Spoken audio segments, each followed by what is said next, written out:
Welcome to the Undisputed podcast. I'm your host, Jenny Taft. This podcast is the full show from today's episode of Undisputed from start to finish. We've got a busy slate, so skip Shannon. Let's get to it.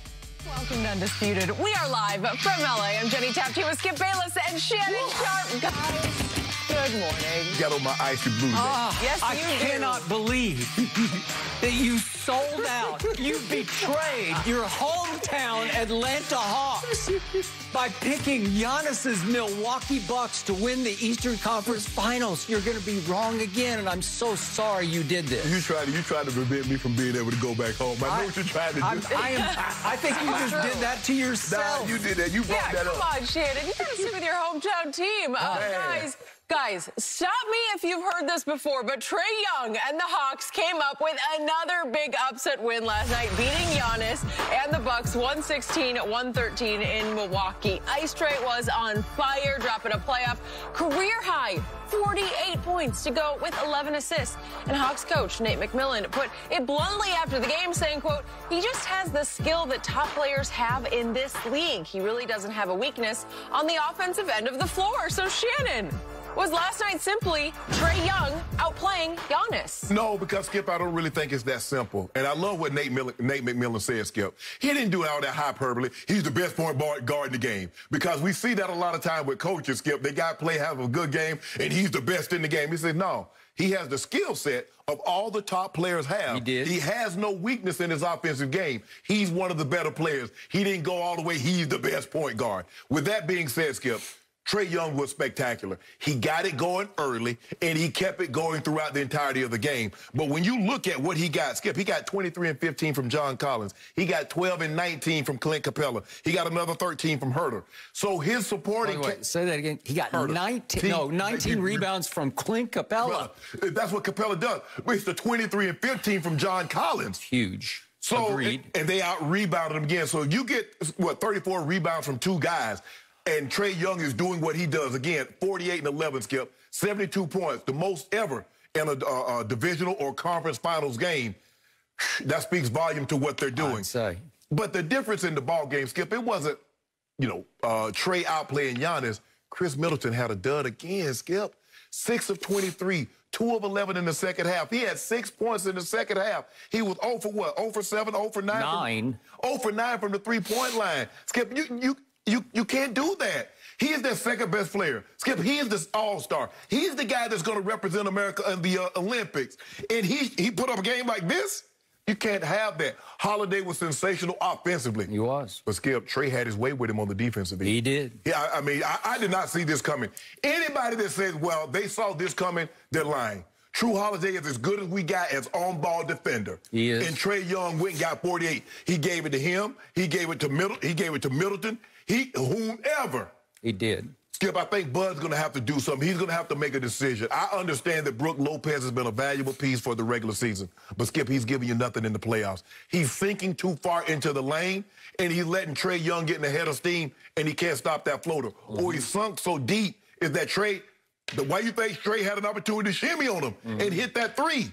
And by the way, he's got to give you 3 or 4 threes because that's what he does, and he was 1 of 4. So that's not good enough, okay? And then what did he give you on the rebounding tip, Skip? 2?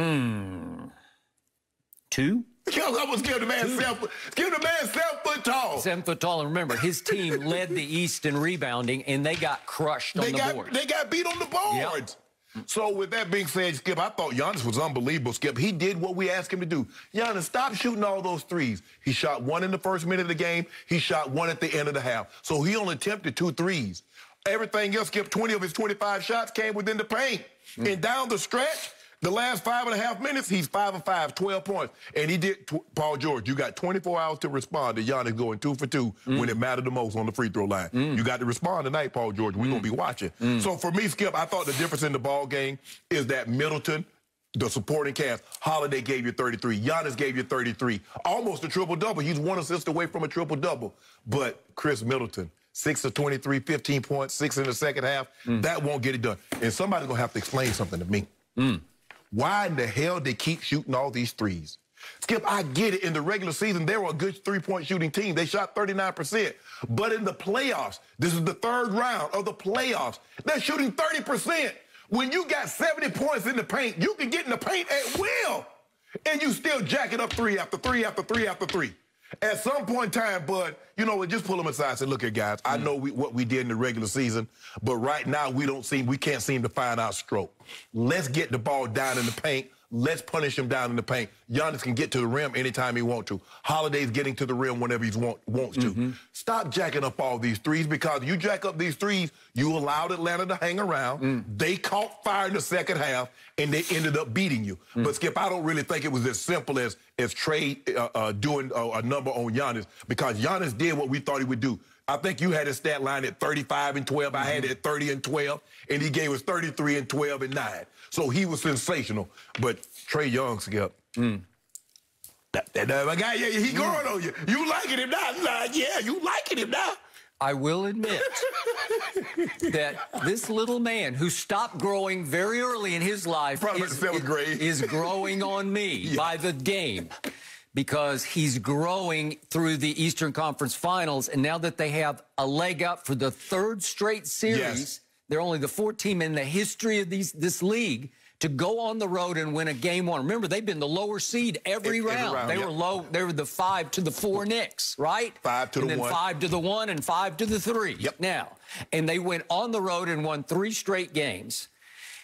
And yet, before I launch on all that I am going to say, allow me to say from a distance, these playoffs just get greater and greater every night. I can't believe I'm saying this, but I do not miss LeBron James. I don't miss him. And again, I love talking about LeBron on a daily basis. We've probably talked about LeBron more than anybody on TV has over the last 5 years. But the point is that like a star was born last night. Yes, Skip.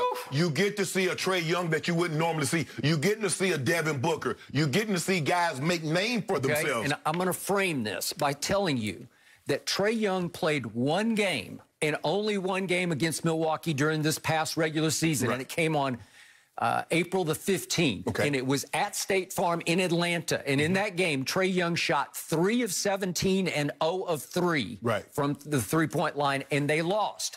Well, you know, again, we just got the flip side of that, because we got 48 points on, what was he, 17 to 34? 17 to 34. Okay. Not a great three-point shooting night, because he's not a great three-point shooter, 4 of 13. But back to Jenny's question, I believe that in the end, for all the things, and every point you made was valid, but in the end, down the stretch, the difference in the game was that little David slayed Goliath. That's just me. I think Trae Young outplayed Giannis down the stretch of this game. What are you looking at? I don't know, Skip. Okay, well, I'm about to detail it for you. Because let's step back. If you look at the total 4th quarter output, Trae Young was 1 of 7 from the floor. 1 of 7. Really? Well, that's not very good. He was 0 of 4 from 3 in the 4th quarter. Yet we're saying a star is born in Milwaukee, right? And he was born last night, but let's count the ways. You got to look inside these numbers and go a little bit deeper to the next category over, which is free throw shooting. He made 9 of 10. And if somebody put Paul George on notice last night, it was not Giannis, it was Trae Young. So what happened? What did you see on your TV? You got a much better TV than I. I got to get mine fixed or upgraded, or I don't know. Well, I'm waiting on a sale at somewhere, Best Buy, I guess, right? I got to get a color TV. But the point is, with 4:18 left in this basketball game, 4:18, the home team was up 7 points thanks to Drew Holiday 3. He made another 3. He was the only one shooting the basketball last night, right?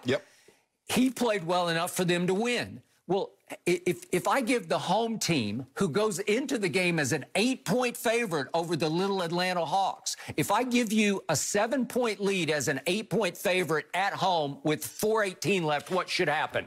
I thought they were going to run. I mean, you got to slam the door, right? That game should be over. Instead, little Trae's Hawks went on an 18-8 run to close the game. 18-8. Okay, so let's see what happened over those last 4 minutes to the 2 superstars. I don't know if I'm going to go Trae superstar. Let's say the 2 stars on the court. Giannis went 2 of 2 from the floor because he dunked it twice. He had 2 dunks. He didn't make any shots or threes or jumpers or anything. He had 2 dunks. He went to the free throw line this one time, and guess what? He made both of them. You could argue he should have missed the second one because they were in jeopardy at that point of losing. Right. But he did make his 2 free throws. So that's a grand total of 6 points. Right. But he did not assert himself down the stretch to my eye. If he's that guy, if he's a 2-time MVP and the PER prince of this league, player efficiency rating, he just dominates it for years. If he's that guy, he takes over that game 1 at home when you're up 7. He's the one who slams the door. Give me the ball. Get out of my way. I'm going to do it one way or the other. I'm going to score on you, or I'm going to free throw you right out of my gym. He was not able to do that. I did not see him demanding the ball enough because they kept resorting to shooting more and more, what you said, 3-point shots. Yes. I got it. Meanwhile, Trae Young, down the stretch, last 4-18, starting down 7. He goes 1 of 4 from the floor. Well, that's not good enough, and 0 for 2 from 3. Yes. But he made 7 of 7 free throws. Right. He was the anti-Paul George, although Paul did, with 56 seconds left, he made his first 2 at Phoenix, and then he missed his second 2. So the point is, Trae Young scored 9 points over the last 4-18 to 6 points for Giannis. That's the basketball game to me, that the little man upstaged the big man in his palace, in his arena.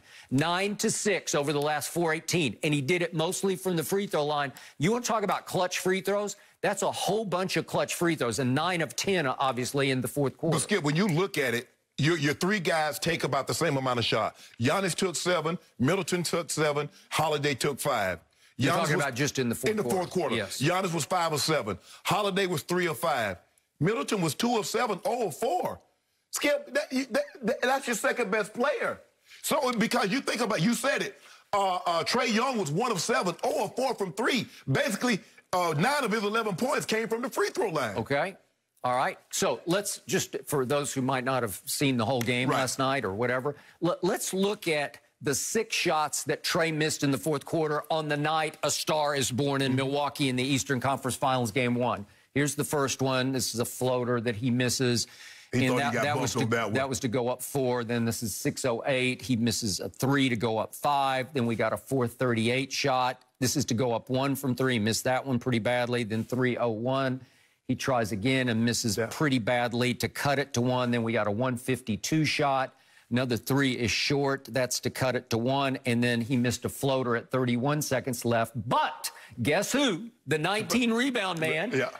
That put them actually ahead by a point because he cleaned up the mess. And remember, there was another time, Skip, they got 3 offensive rebounds, and the ball ends up getting kicked to John Collins in the corner, who hit a 3. Okay. And I give Trae high marks for this one. When they did fall behind by 7 with 4:18 left, he came right back with the one shot that he made. And it was a huge one at that moment. It's an 18-foot floater, if we could see it. And it's an and one.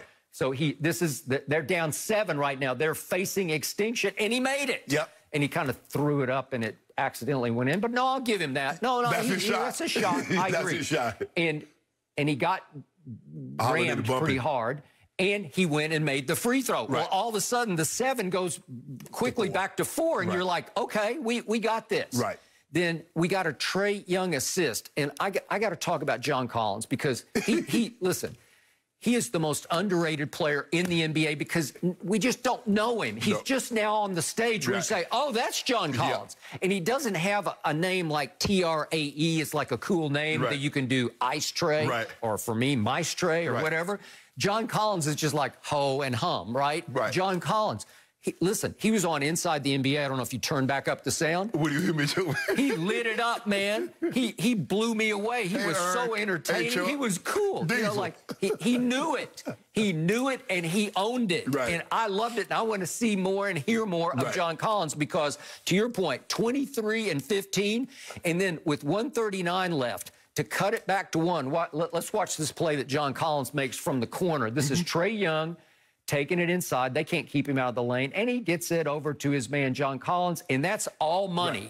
And he said on Inside the NBA, he said, I was ready for it. I felt it. And he said, I love that corner over there. Skip, you remember that he hit a couple of those against the Sixers. He hit a couple of them. They were huge. He plays bigger than 6'9" because he plays tall. He plays long. He is. Atlanta's going to have to make a huge decision. It's going to be a huge investment for them, Skip, but they can't let this kid go. And the way he and Trae Skip, off the glass. You don't try that. Skip, that's the Eastern Conference Final. And they try and one stuff that you tried to blacktop in an actual game. Yeah, they said they toyed around with it in a preseason game. Yeah, but that's one thing, Skip, just for to go to the NBA Finals. I know, but the thing I do love, and I told you when I picked Atlanta in 6, right. The reason Trae Young is growing on me is not because of his three-point shooting, because it's pretty atrocious. Right. Let's be honest with you. It comes and goes. It comes and goes. But his mid-range, it's an unorthodox mid-range, right. but he is becoming one of the best mid-range shooters. I know Devin Booker's right in there, right. But mid-range shot makers, right. He's mastering the floater, right? Yeah. Oh, where if he gets inside you, which is easy for him to do, nobody can keep him out of the paint. If he gets on the edge or the elbows, the free throw line, just into maybe 10 feet, he will murder you with his floaters. Well, I call that mid-range game. So, and plus, I love his spunk. I love his spark. I love his spirit. I love his guts. You love his swag. I love his swag because maybe the turning point of this game came late in the third quarter. If we could see the shimmy shake that he gave it before he made this shot. Here's the shimmy shot because they completely blew. Portis is way late to come out. Too late. You can't sink that late, Portis. Look what Collins is. Why are you down there? Look what Collins is. I don't know. And have you ever seen anybody shimmy before they shoot a three? No. I'd never seen it before. So this little man has such guts and gumption and grit that he loves to go on the road.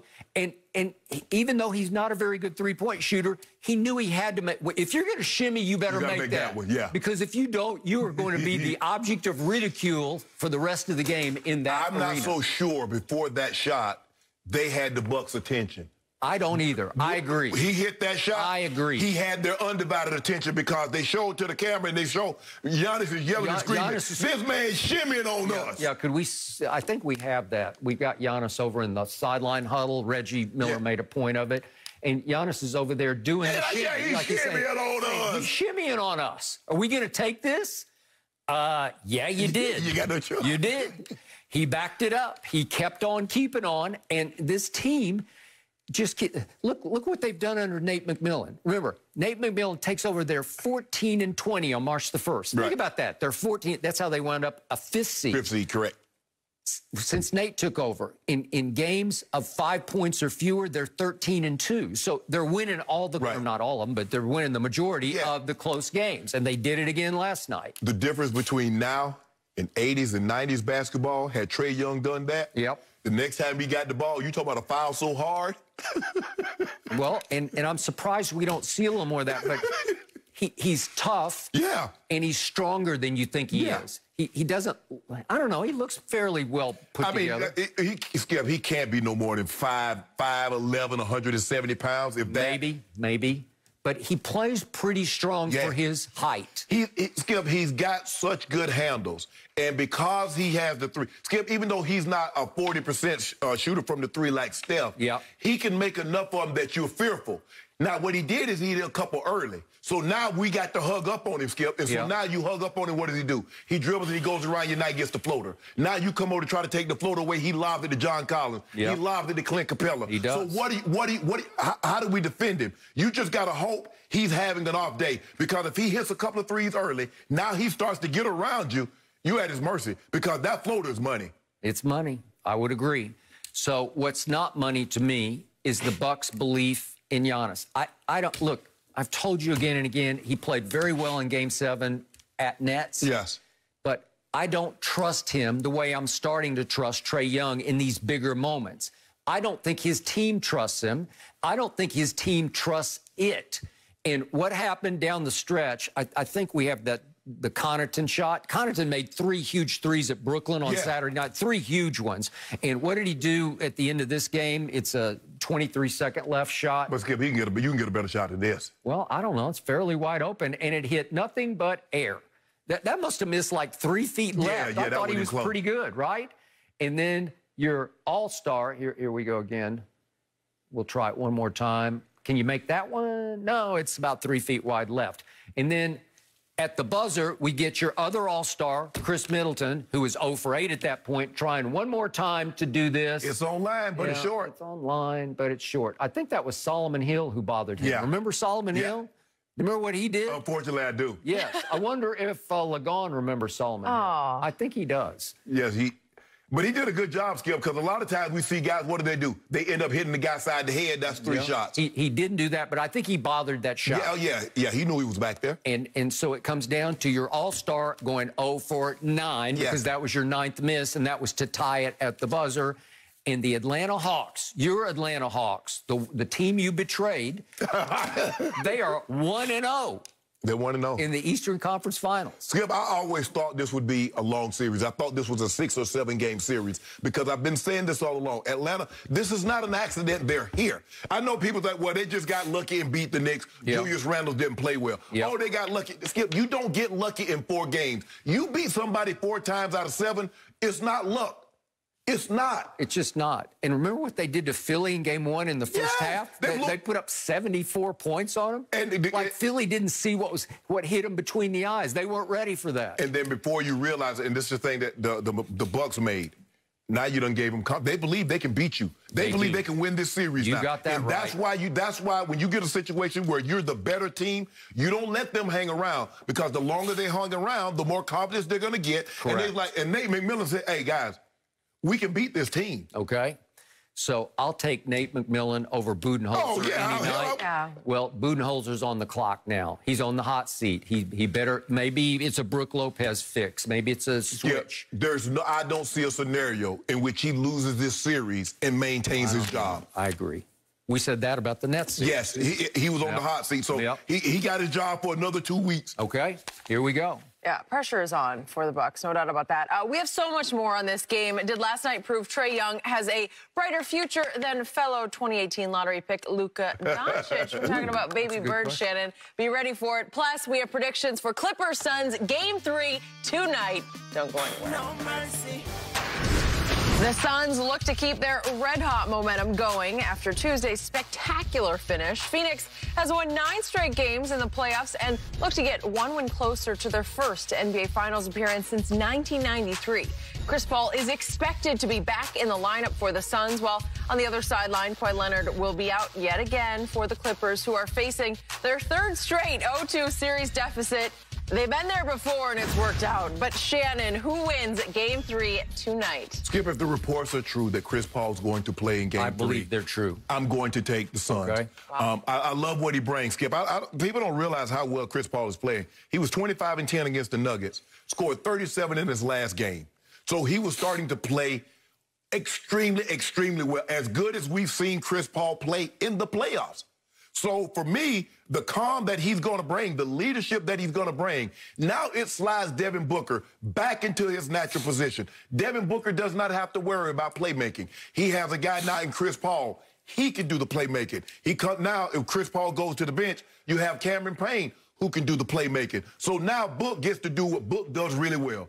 Put the ball in the basket at a very, very high level. Skip, now we're going to run him off the screens. Now they do a great job of running him off multiple screens, getting him open because he doesn't have to worry about playmaking. He doesn't have to worry about having the ball. So now I just try to find a way to get open. They're going to pick after pick after pick. So I like that. The question that I always have when a guy's missed, say, a week, 14 days, and how much cardio has he been doing, Skip?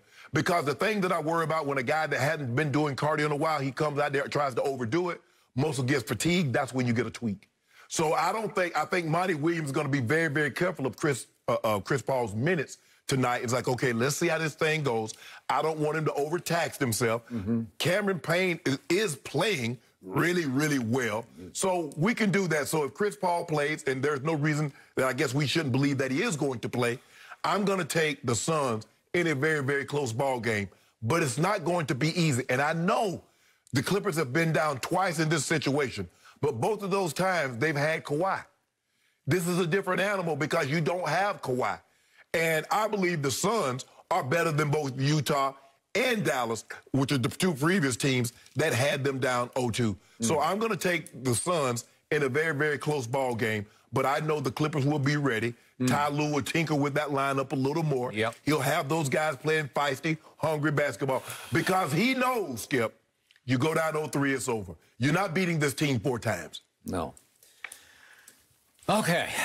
I preface my remarks by saying The Suns, according to Fox Bet, are a 1-point favorite tonight at Staples Center here in Los Angeles. Okay.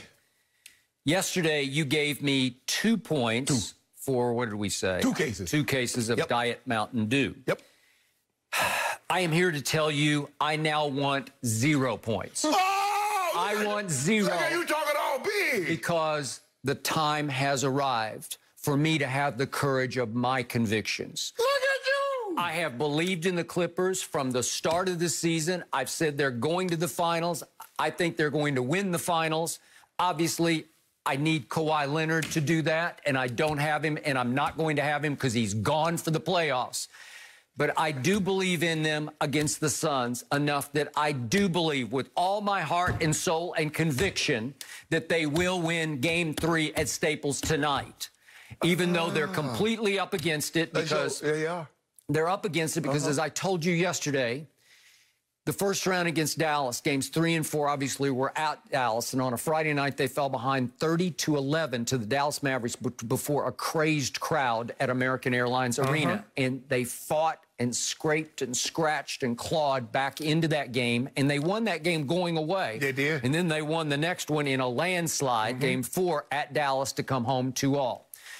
The point was they had Kawhi for both those games, as you said. Utah, they're down 0-2, but at least they got to come back to Staples for those 2 games, games 3 and 4, and obviously they had Kawhi Leonard for both those games. If I take 3 and 4 Dallas, 3 and 4 Utah, and I add them all up, Kawhi Leonard averaged 33 points and 9 rebounds in those 4 games, and I don't have an ounce of that. Exactly. Not an ounce of that. I got a Paul George who clearly is going to have to fight his demons tonight. This man said he got Paul George. I got Paul George as my solo star tonight. My superstar, who used to be my 1A, my complimentary star, has to assume the role of the man tonight, fighting the demons of missing 2 late free throws at Phoenix that the world decided lost the game. Can I ask you a question, Skip? Let's just say, for the sake of argument, when Michael was alive, that Jackson was on tour, and they say Michael has a sore throat, but we still have Marlon and Jackie. How many people you think showing up? Paul George is much better than Marlon and Jackie. No, he ain't. Ever thought about being. No, he back up. He back up. He back up. They were just backup singers. You know it, and I know it. Jermaine had some good hits, though. He was better, but you didn't say Jermaine. You went to the bottom, right? Okay. So Paul George is better than that because Paul George is a 7-time All-Star, I'm going to remind you, and a 4-time All-Defense. Yes. And he's led this league in steals before, and he shot a ton of free throws in his time. Since he entered the league, he shot the 6th most free throws in the league in the playoffs, okay? So I'll take it. It's not like he hasn't done this before, and he was the man in Indiana. That's why I picked him to crumble, because you're exactly right. He's done that before, which is Buck. I believe he's grown up and toughened up right before your very eyes. I've told you that all year long. I think he turned it around after the bubble trouble that he went through. He melted down in the bubble. He got ridiculed for it. And I think because Ty Lue helped him and Chauncey Billups helped him fight through that, he will rise and shine and be an all-star tonight. I'm not going to say he's the star. I'm not saying he has to be the reason they win this game, but I've told you. No, he got to be. No, he does not have to be. Why not?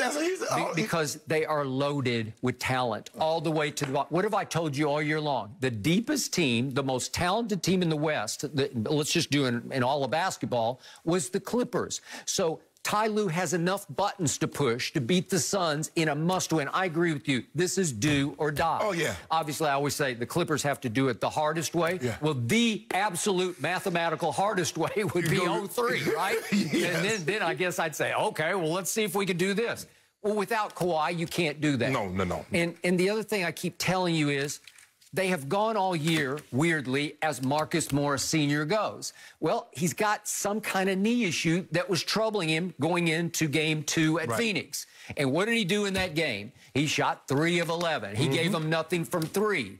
And yet they were the best, in percentage-wise, 3-point shooting team in the league. They need him to make 4 or 5 threes tonight because that fuels them. That feeds the beast. But they were good, even though he didn't contribute. They were good from the 3. Okay, well, he's their 3rd best player. So if you don't have your 1st best, You got your second best and your third best, and you have an emerging, I don't know if I want to go to star, but an emerging force in this league is Terrence Mann. Right. What's not to love about this kid? What have you seen wrong from this kid? No, he's played unbelievable. All he does is, the bigger the moment, the brighter the spotlight, he's like, give me the ball and get out of my way. You know who's the most important guy for you guys tonight? Reggie Jackson. He can light it up. Because he's the guy, every time you guys start to fall behind or the game starts to slip, what does he do? It's 3 after 3 after 3 that he makes, or he drives the basketball. He's going to be your most important, not Paul George. Now, I'm not saying Paul George doesn't need to play well, because he does. But it's been Reggie Jackson. When you look at it, like that game in Utah that you ended up losing, it was Reggie Jackson that got you back in it. Okay.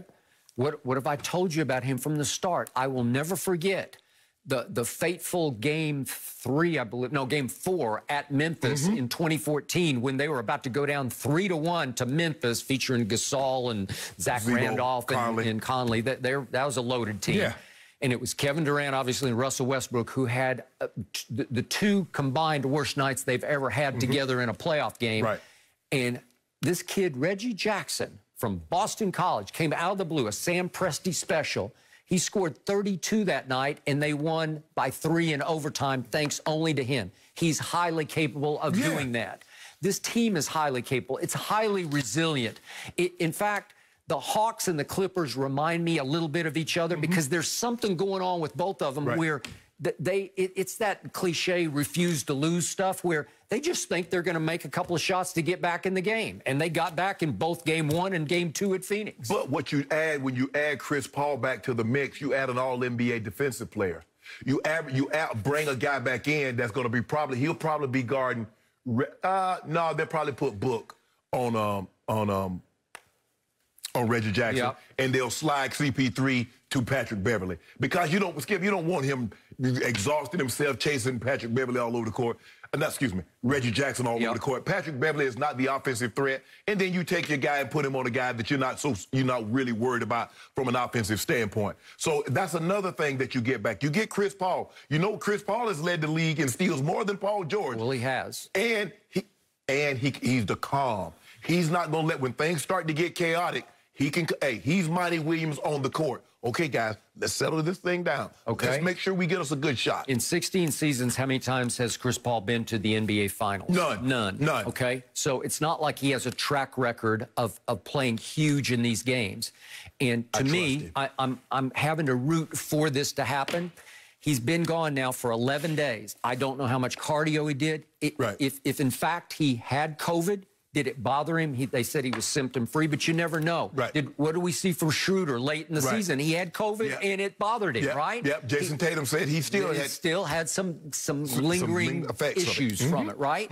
What if Chris isn't quite Chris tonight? And we knew he had the bum shoulder against the Lakers, but what if he's just a little sluggish tonight, and Monty tries to stick with him, because Chris is going to want to be on the floor as much as he can be. So if he plays 30-plus minutes, what if it messes up their timing and their rhythm just a little bit? What if they're not quite the same that they were with Book just being Devin Booker? I think you have a better chance. I got a better chance of Chris Paul being Chris Paul than Paul George being what you think he'll be tonight. Okay, you might be right.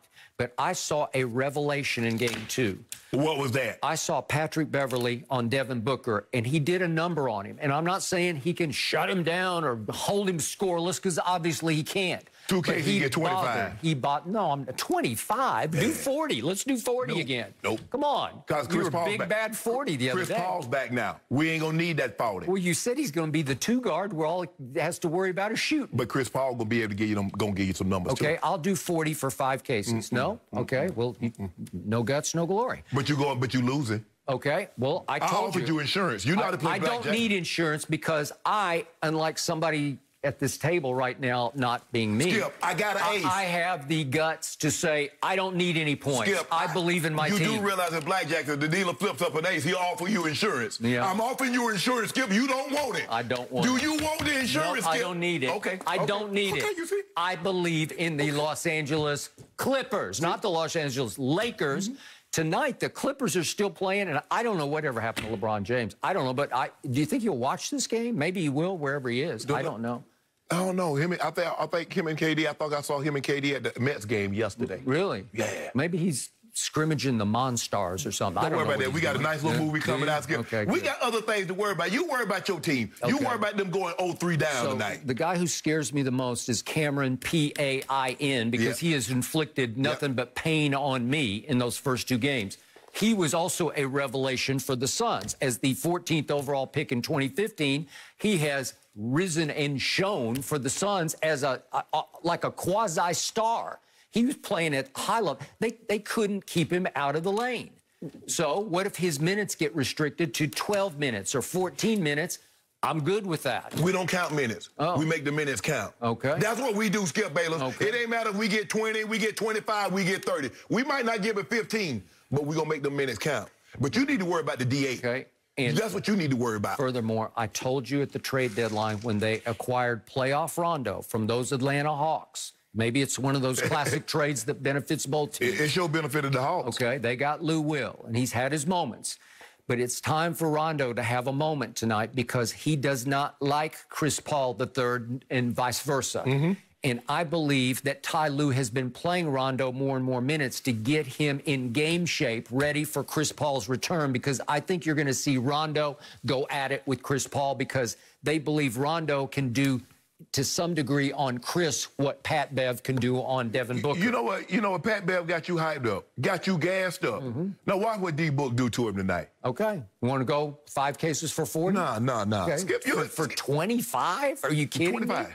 I mean, Devin Booker get 25 in his nightshirt. I tell you what I do. I do 3 cases for 30. No, 40. We got to go 40. If he's that guy, if he's Devin Booker, no, I got 5 cases on the game tonight. That's all I need. I just got it on the game. Oh, you got 5? Oh, hold on. I want 5. I want 5 cases on the game with 0 points. I want 0. One of us has guts. One of us puts his name on it and says, I'm going to the end of the limb with no net. I don't have any net. You been to my Snoop stash? No. I slept on this and I said, well, what do I care? I believe in the Clippers. I believe in Ty Lue. I believe in Paul George. Oh, so you slept on it? I believe in Patrick Beverly. But you got up on the wrong side of the bed. I believe in Rajon Rondo. No, I got up on the right side of the bed, and so I like my matchup. I just like the character of my basketball team. And you made the point yesterday, boy, they got deflated. They got knocked on their rears. Yeah, they did. That hurt. Well, what happened is they got robbed. They got robbed twice. Well, you know they did. The ball went off Ayton's fingertips, and then Ayton grabs a big handful of jersey of Zubats and holds him from being able to get around the pick. It's wrong, robbed. No. And they know it. The Clippers know it. So they're going to come out and play with a vengeance tonight. Even when you get robbed, when you lose in that manner, it still hurts. Yeah, it hurts. It hurts, but is it the kind of hurt where you give up or you rise up? No. You go fight. And then you just realize, man, you know what? They're just too good. They're just better than us. Really? Yes. I saw 2 games go to the wire in Phoenix, and I don't think the Clippers think the Suns are better. That's the one thing I know they do not think. No, we'll make it crystal clear for you. We'll make it abundantly clear. Okay. After tonight? Okay. I got the Clippers for 0 points for 5 cases. All right, you're saying it out loud. You're trying to convince everyone, Skip. I hear you, and I got it. We're going to move on, guys. Trae Young shimmied his way to a playoff career-high 48 points and is looking every bit of the superstar that Atlanta expected they'd get when they acquired him in a draft night trade with the Mavericks in exchange for the rights to Luka Doncic. And while Baby Bird got more early buzz throughout his career, it's Young who now finds himself 3 wins away from the NBA Finals. So, Shannon, is Trae Young making the case that Atlanta made the right pick of choosing him over Luka? Yeah. Skip, in a vacuum, Luka's a better player than Trae Young. He can do more things. He's bigger. I mean, I'm always going to take the great big man over the great little man. That's just the way it works in sports. Give me an opportunity to get a point guard that's 6 foot. Give me Magic Johnson, or you give me a comparable point guard. I'm taking Magic. It's just the size of it. But he works in Atlanta. Skip, I lived in Atlanta. I still have a home in Atlanta. You do. I've been there for 27 years. Yep. And I said this Luka is perfect in Dallas. Trae is perfect in Atlanta. The shimmy, the flash, the pizzazz that this young man possesses is perfect for ATL. Skip, it's a prime example, like Mike Vick. Look at Lamar Jackson. Look at Kyler Murray. They can run there every bit to have the legs. But the Michael Vick experience could have only taken place in Atlanta. Trae Young. Okay, but timeout. Yes. As much as I love Lamar and Kyler, they're not Michael Vick. I mean, that was as special as it gets. I mean, you think about you look at Lamar, he's won an MVP. He has more rushing yards. He broke Michael Vick's rushing record. He's dynamic with his legs, Skip, but the Michael Vick experience. I'm talking about make you miss in the open field. I've never seen anything like Michael Vick, ever. But Trae, Skip, and I see what happened was, Skip, everybody said, man, the Falcons got, woo, they got had on this one. They should have kept Luka. They should have kept Luka. Everybody said that. Everybody said that. And now you're starting to see, like, hold on, wait a minute. Trae ain't bad. Not is he not bad, he really good. He's on the cusp of being a superstar. Skip, he's averaging 30 and 10 for the playoffs. He is. In his very first playoffs, he's 30 and 10. And I can make the case he's been as good as anybody that's even played in the playoffs. And that's KD, that's Jokic, that's Kawhi, whomever you want to live, Donovan Mitchell, whomever. That young man, that 5'11", the shortest of all those guys that I mentioned, he has been equally as good, if not better. So for me, Skip, I think the trade worked out perfect for everybody. Everybody is happy with the player that they got. And Skip, you know what? That's how it should be. I believe Trae should be like, you know what? I ain't mad. Nobody feels like, because at the end of the day, I don't think anybody is disappointed with the player they got. I know Dallas is not upset with the player they got. I can assure you the Atlanta Hawks are not upset that they got Trae Young as opposed to Luka Doncic. And I believe both players work. They're in their ideal landing spot. And it works because of, Skip, look, the elephant in the room is demographics. Okay. We know what Atlanta is. I got it. He works. Okay. There. All right. Yet, are you speaking somewhat out of both sides of mouth? No. Because you're saying they work where they are. Yes. But you're saying in a vacuum, you'd take Luka. No. Luka is a better player. Skip, if you ask poll the general managers, I don't think any general manager will say, well, I'll take Trae Young over Luka. Luka is a two-time first-team All-NBA player, Skip. There's only 5 of those guys of 450 players. Yeah. Okay. This is a tough one, but it's a good one. Because Trae Young is coming. Yes. And as I told you earlier, the little man who stopped growing early is starting to grow on me. And it's about intangibles. But first, let me get the negatives out of the way. They both have some diva in them. They both tend to go sit when they rest and put some kind of, is it an ice bag or a heating pack? I don't know which one it is, on their shooting shoulder. Yeah. Both of them do it. And I don't know if that's just the newest cool accessory for it kids. I think Luka's was his left shoulder. I think Trae's is the shooter's shoulder. Okay, that's right. Shoulder. It was. You're right. But both of them tend to go sit with something on one or the other shoulder. I don't love that. Sometimes it looks like a prop to me, but at least Trae puts the tape on, the black tape on. So maybe he does have a banged up sort of shoulder issue. And neither of them play much to any defense at all. They just don't play defense. But Skip, the thing, he's so smart. What kind of defense can he play? Steal the ball defense. That's all you can do. Okay. But you're right.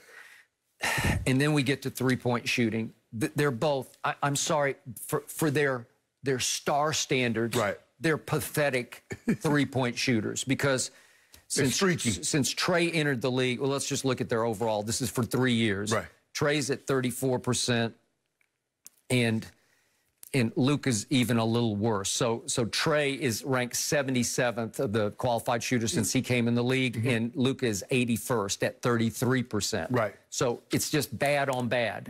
And they shoot too many. At least Trae, I told you, 2 years ago, he averaged 10 a game, and he throttled it back to 6. But now in the playoffs, he's going back toward 10. Okay. Now we get to what matters the most, intangibles. I'm starting to think that I like Trae's intangibles more. I'm with you from the start. I thought, well, give me 6'7" over 5'11" because it's just hard to overcome 5'11". But Trae Young is showing me in bigger moments than Luka has managed to get to because he's not gotten out of the first round. But Trae, in a Game 7 at Philly, he shot 5 of 23 and 2 of 11. But when it was time, he had that flurry of shots where he goes little jump shot, you know, 17-foot jumper, and then a floater, and then a logo three. And it was a big one. And it got them back in a game that they finally put away. And they feed off his spunk and spark and spontaneity and swag and spirit. They feed off it. That whole team does in ways I don't think the Mavericks feed off Luka. I think Trae has less diva in him than Luka. I'll buy that. And plus, Skip, if my shot's not falling, guess what I'll do? I'll go to the lane, get fouled, and go to the free throw line because I'm confident that I'm going to make 80, 85% of those. I'm not so sure Luka feels that way. And that's the other one that closes the case for me where I'm starting to give edge to Trae. Free throw shooting, it ain't even close because one guy for his career is 86% and the other guy's 74%. And trust me, I know that doesn't sound like a big gap. That's a huge gap. That 12% is huge. It's in the playoffs so far, Trae Young is 87%. And again, down the stretch last night, he made his last 7 in a row, 6 of 6 when he went 2 for 2, 2 for 2. All the close games in Philly. He was making his clutch free throws. Luka, obviously it was just the 7-game series against the Clippers, he shot 53% from the free throw line and became something of a late-game liability, as we saw, to the point that we look at missing in the playoffs. Just in the playoffs, it's Ben Simmons is the worst, and then Capella is the next worst, and then Luka is on the list. And then it goes Giannis, Dwight Howard, and LeBron. That's what they ranked in the playoffs so far in free throw shooting. So he was a disaster. He's 27 of 51. Okay? So the little man is way better at the free throw line and way better at the clutch free throw line than the big guy is. The 6'7" guy. So I'm starting to say, not only did Atlanta make the right choice, and you're right about the fit. The fit is great. I give you the fit. Not that Trae wouldn't work in Dallas too, or vice versa, but it's a better fit. Better fit, absolutely. Listen, Trae, I don't know if Luka would be great in Atlanta. I don't know if that'd be great. Trae would still work in Dallas. They would love Trae. But the point is that this little man, he's so lightning that he lights his team up. They tend to love him. I always get the feeling the Mavericks don't love Luka because he'll turn on them occasionally. He'll give that body language as, I don't want to associate with you guys. Maybe he did turn on the coach. Because it seems like Trae is coachable. And Skip, maybe because he's not the superstar or viewed as the superstar Luka is. Luka knows what he is, knows that he has certain powers that other players, but I don't get that vibe from Trae. I get that he's he always talks about we're a team, we believe, I believe in these guys, they believe in me, I do what I do. But I don't think anybody's disappointed, Skip. Mark Cuban is more than happy to have him, and I can assure you the Hawks ownership is more than happy to have Trae. But in the end, I loved what Nate McMillan said after the game, and you talked about how he was talking about he didn't try to put him in the Steph category. Anybody who tries to compare Steph to Trae Young, it's just wrong. Steph Curry he's a career 43% three-point shooter. In the playoffs, he's a 40% three-point shooter. It's night and day from the three-point line between these two. But Trae can do some things in the lane with the floater. And again, I told you earlier, he's becoming as deadly a mid-range scorer as there is in the league. So he's got mid-range game that even Steph doesn't have.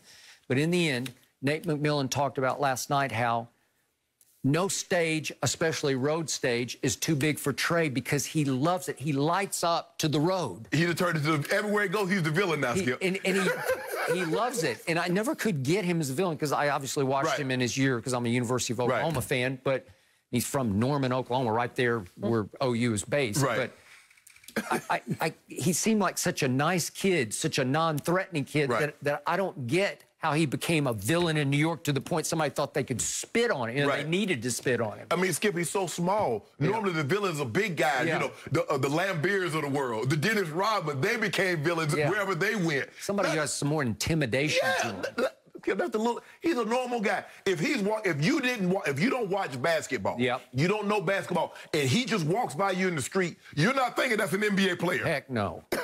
No, he doesn't look the part at all.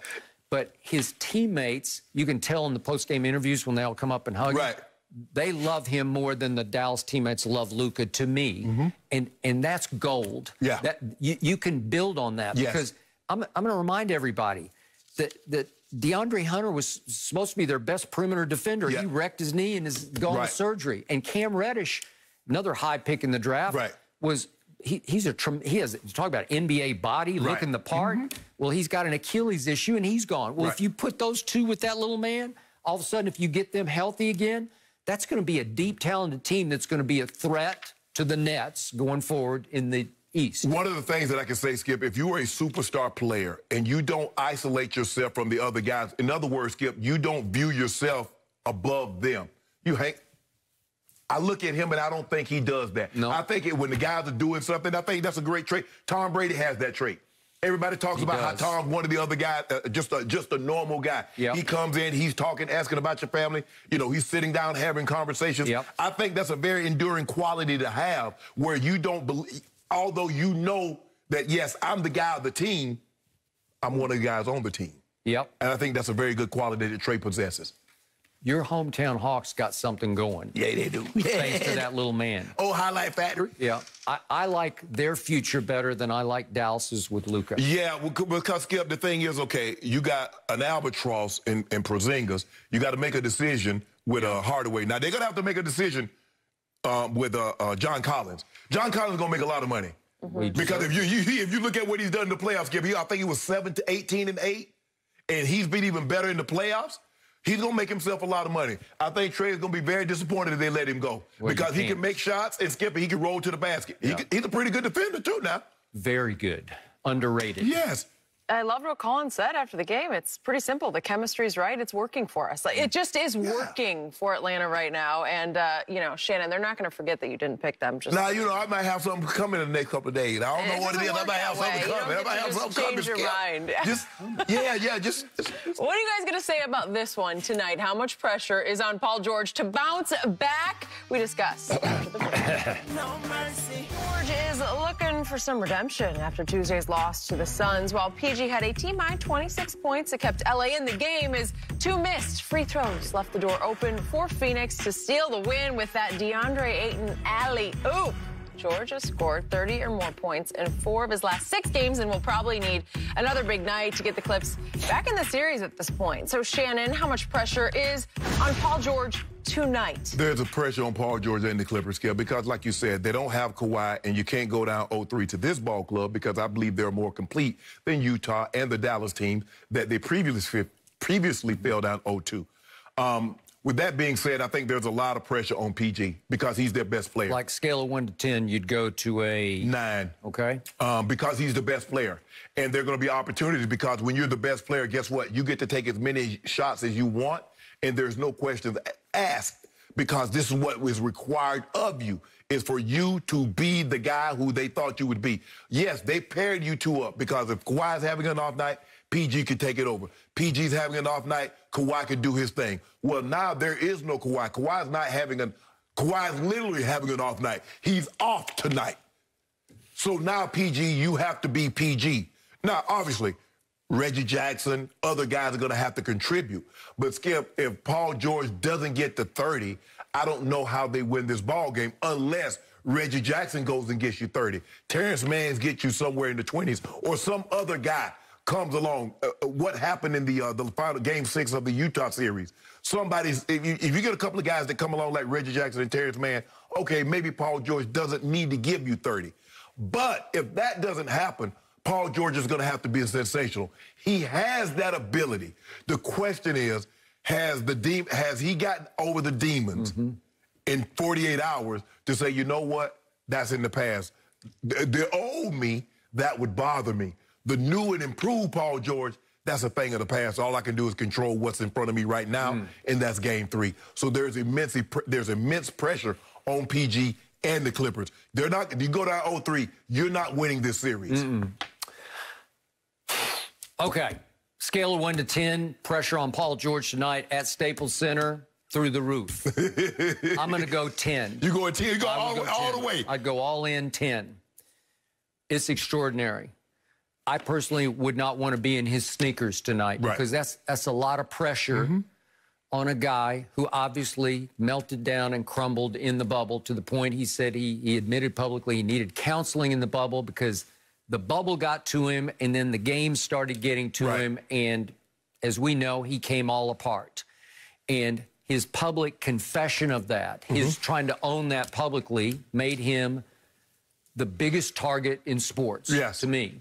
He became the biggest object of ridicule on the internet there was because he became Pandemic P. Correct.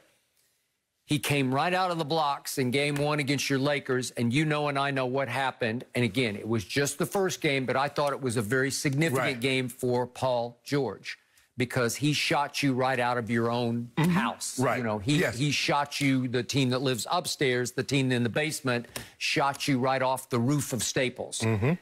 And he continued that through the year. And I started seeing different body language, a different swag to him where he had some new confidence that he has not had before. And I think it emanates from his new head coach, Ty Lue. Yes. Ty Lue was a pretty good NBA player, but he wasn't obviously a great one. So he knows what it feels like to fail at the NBA level. So he knows how to relate to that. He knows how to reach a player's heart and tell him how you have to handle yourself and control your emotions to succeed under fire in this league. He also played alongside two of the most confident guys they ever put on in the NBA, Michael Jordan and Kobe Bryant. He did. So he says, PG, it doesn't matter how talented you are. How confident are you? Yep. So I believe Chauncey Billups, who I hope gets a job, we'll see how this is starting to set. I'd like to see him go to the Pelicans. That's just me. But we'll see how. I don't know. He might be too big a threat to David Griffin because Chauncey is his own man with his own ideas. Yes. What was Chauncey's nickname as a player? Mr. Big Shot. You know Chauncey from Denver. I do. So I'm not sure Chauncey can relate to Paul. I'm not sure Chauncey's the one to help Paul because Chauncey's more in the mode of you just make those shots because that's what you do. Because is Paul George more talented than Chauncey Billups ever thought about being? To me, he is because Paul George is 6 feet 8 inches tall. Yeah, he's a two-way player. He's a two-way player. He's made 4 all-defensive teams and 7 all-star teams. He made 1 first-team all-NBA where he was the top 5, right? But Chauncey was Chauncey was the 3rd pick in the draft when he came out. Okay, I got it. But I'm just going on pure talent. What God gave you to work with. Now, Chauncey's heart. His guts. There's nothing. He was truly Mr. Big Shot. I have nothing but the highest respect, and he's going to win big as a head coach if somebody will just give him the opportunity. But think about being the leader of Detroit, Skip. He had to. You got Sheed, you got Ben Wallace, you got Rip, you got. So he was the leader of some volatile personalities. That was a team that was strong. You can't be weak on that squad. And hey, Larry Brown, because I know Larry, he can be a handful. Exactly. You know, behind closed doors too. But Chauncey was the clear-cut leader of that group. And they upset the Los Angeles Lakers when they were about as prohibitive an underdog as you can be. And went 7 with the Spurs when at the beginning of when the dynasty was just starting. They did. So the point is Chauncey's the right-hand man right now to Ty Lue, and I don't know how much input they're both trying to give Paul George to get him in the right mental space to cope with tonight. Okay, what happened to him the other night, again, I wish it had been canceled if the refs had made the right call on the Ayton off his fingertips. No, you wanted to bail him out. No, don't bail him out. It's not bailing out. It's just it would have canceled. If you make the right call on what was an obvious off-the-fingertips rebound that went off Ayton out of bounds with 0.9 seconds left, then the game's over. And you're not in here ridiculing Paul George about missing 2 free throws. Okay? My guy would have made those. What I would do for Paul George going into tonight is I would put on the tape that I'm about to show you, and it's the tape I showed yesterday of the artistry that Paul George displayed, the guts, the character, the clutchness Paul George displayed to get them back in the game starting with 2:31 left. If we could see this run that he went on, he was 0 for 7 from 3, and he bottomed that one. Nothing but net. And then he goes to the free throw line with 56 seconds left, and he makes both of them with, and maybe that one stuck in his craw a little bit. Then he comes back and he goes right through 3 of them and gets the rim. That gave him a 1-point lead. And then after Book had made a shot, he said, no, I got you. And 22 feet later, He made the shot that put him back up 1. That's a 9-point salvo from 2:31 down to 20 seconds or left. That's that guy. Right. That's what he can do. That's pretty special. Yeah. That's a guy who you say is a Hall of Famer, right? Chris Broussard brought it up. He's probably going to be a Hall of Famer. Well, I don't know. The standards in basketball are less than your Hall of Fame. Yeah. Okay, I'm not even sure I can go there yet, but he's got a chance to be a Hall of Famer. Tonight's one of those legacy kind of games when you say, this is who I am. A championship would definitely help. Okay, it would definitely help. So tonight is a big night for him. The pressure, I'm not running from the pressure. That's why I didn't want any of your points. I don't need any of your sympathy, and I don't think he needs any of your sympathy. Big over there. Yeah, well, I'm just saying I got courage of convictions. Okay. I think he will too. Again, do I want to see him have to make 2 free throws with no time on the clock? I do. With down 1? I do. Okay. Well, I would dread watching that because I don't know if he's got that in him right here, right now. What you say confident? Yeah, well, I don't know. That's a tough one. But I'm going to remind you of this. Speaking of legacy, since he entered the league in playoff games, Paul George has shot the 6th most free throws of anybody in the league. We go to number 1. You know who that is. LeBron. No, just LeBron. Go. Or Lagon. Number 2 on the list, since Paul entered the league, that's 11 years, is KD. Okay. Number 3 is James Harden. No shock there. Number 4 is Russell Westbrook. Number 5 is the guy who won't be playing tonight, Kawhi Leonard. And number 6 on that list of free throws attempted in the last 11 years in the post, Paul George. Number 7 on the list is D. Wade, and number 8 is Steph. So he's on a list that's high company. My point is, has he experienced late-game free throws? Yeah, he's an 83% postseason free throw maker, okay? Yeah, but what I tell you all the time, can you do what you need to do when you have to do it? What good is 83%, Skip, if you go there to the line and you clank both of them? What good is that? What good is being a 45% three-point shooter if they give you 2 or 3 cracks at it late in the ball game to win the game and you don't do it? So that doesn't tell me anything. I need that moment to be huge because we've seen guys play football. Oh, they were great. And in the moment, they can't rise above. Okay, what do I believe? That the hardest clutch shot to make in all of sports is a free throw with little to no time on the clock. Because you have to stand there by yourself, and it's 15 feet. It's not 5 feet. It's 15 feet. And that rim starts to shrink in your eyes. It starts to look like a pinhole. Right? And they say like a 3-foot putt in golf. You want to talk about choke city? To win a major. Okay, to win a major. But again, a 15-foot free throw is right in the same ballpark to me with that 3-foot side hill putt. Okay?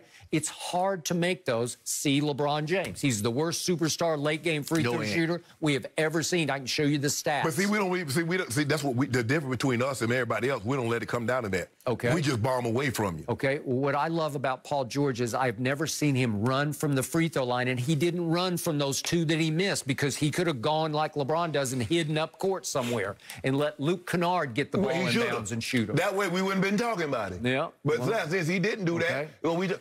Not that guy. I don't believe he's afraid to make them.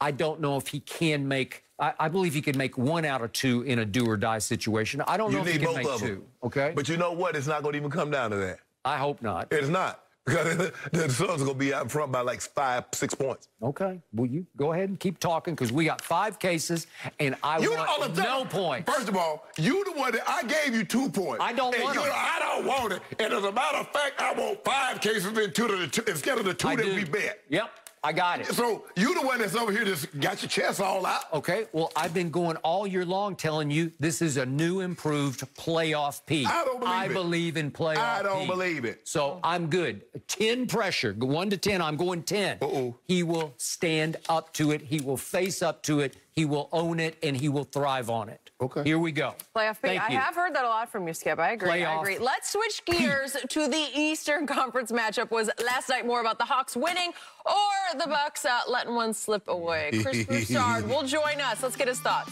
next. No mercy.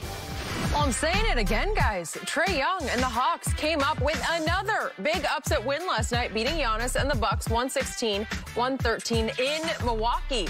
Ice Trae was on fire, dropping a playoff career-high 48 points to go with 11 assists. And Hawks coach Nate McMillan put it bluntly after the game, saying, quote, he just has the skill that top players have in this league. He really doesn't have a weakness on the offensive end of the floor.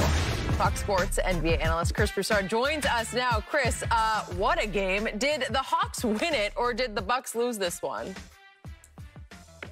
Hawks won, no doubt about it. And I get it. You might say, well, Milwaukee was up 105-98 with less than 4 minutes left. 7 points. You should win that game, especially when you have supposedly the best player on the floor.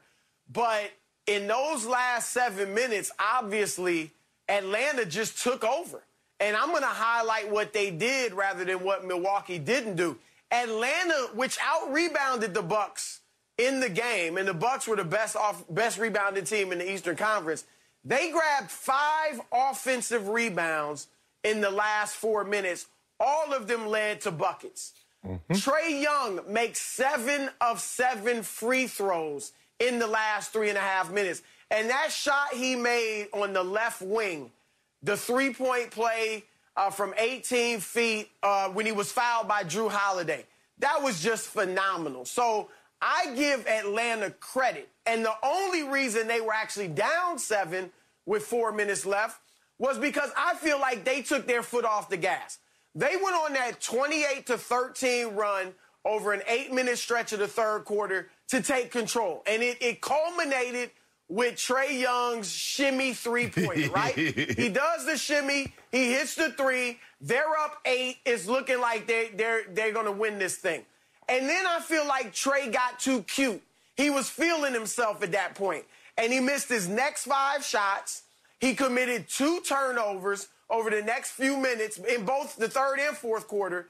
And I feel like he lost focus, and then Milwaukee got back in the game and actually took control of the game. And then he righted himself down the stretch and returned to what he had been doing before the shimmy, and that's when they took control of this game. Look, Trae Young has more confidence, more swag. To use Skip's term, he has more of a clutch gene than anybody else in this series. And John Collins has a similar makeup. Not Trae Young, but that dude is steely himself. So Atlanta took this game because that's what guys with that type of makeup do.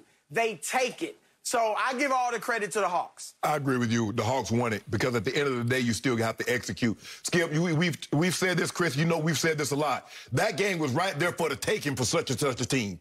And they just didn't do it. Well, the Bucks left the door open, and the Hawks said, well, we don't mind if we do. They scored on 8 of their last 9 possessions. And you mentioned it, Chris. They got 4 offensive rebounds. Well, if you go rebound and get shot after shot, opportunity after opportunity, you're going to win the ball game. John Collins outplayed Chris Middleton. He did. That cannot happen.